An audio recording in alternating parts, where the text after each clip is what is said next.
And there's Pam. I guess she's talking to Gina on YouTube. Are you conversing with Gina, baby? No, I'm conversing to everybody else. Huh? I'm conversing to everybody else. Boy, this is something, isn't it? It is beautiful, guys. It's coming down in a second wave right now. See, it's actually hitting my phone. I'm actually out in it, so it's really cold. And it's snowing as heavy as it has all day. It's picked back up again. The end of the porch, and I had two little birds, and it's a shame I disturbed them. Baby, you sure you got enough clothes on? Oh yeah. Look. I'm good.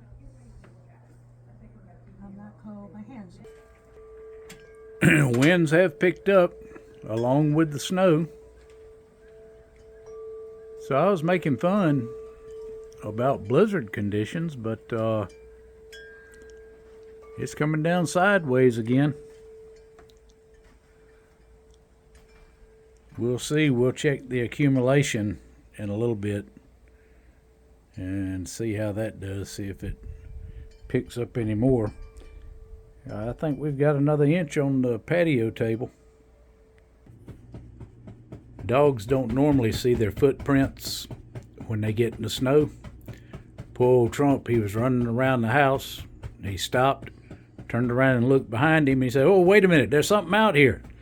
He come all the way back around the house backtracking himself.